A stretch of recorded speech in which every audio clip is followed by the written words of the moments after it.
Општина Кочани продолжува со инфраструктурните зафати во градот.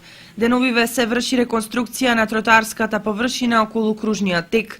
Се заменува асфалтот со бекатон плочки во површина од 270 метри квадратни.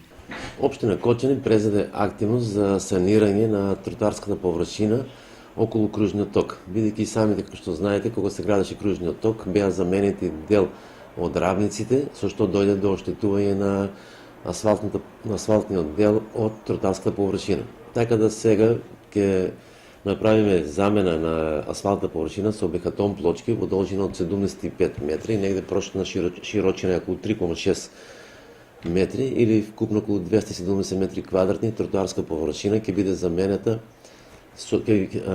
тротоарска површина ќе биде поставена бекатон плочки.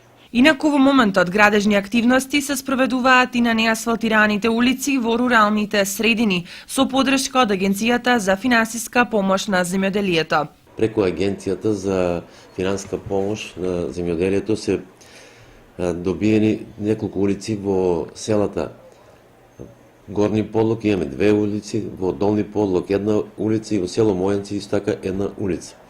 Општина Кочани од своји средства исто така распиша тендер и тој е веќе завршен, така да со своји средства ќе ги асфалтира улиците Димитар Митев во село Горни Подлог, Тоде Димишко во село Долни Подлог, Маршал Тито во село Долни Подлог, Христан Дорски Карпуш во село Долни Подлог, Мите Павло во село Грдовци и Гоце Делчев во село Привачево. Исто така преку Агенција за финансиска помош, што знаете, се започна работа на асфалтирање на делницата од паркингот кај Брана Грабче до мостот на Мала река, а додека од своји финансиски средства општината ќе го асфалтира потегот од мостот кај Мала река до тоа што е најголемиот успон во должина околу 300 метра до место каде што се кршкана кај водопадите.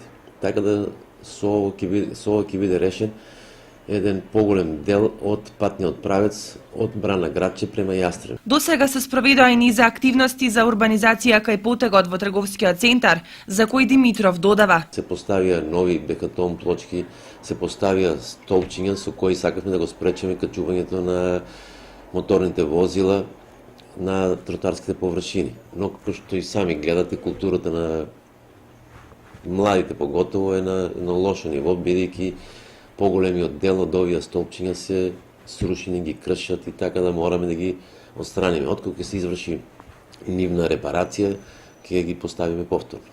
Финансиите за овие инфраструктурни зафати се во висина од 4 милиони денари и се обезбедени од Агенцијата за рурален развој, а останатите 6 милиони денари се средства од општинскиот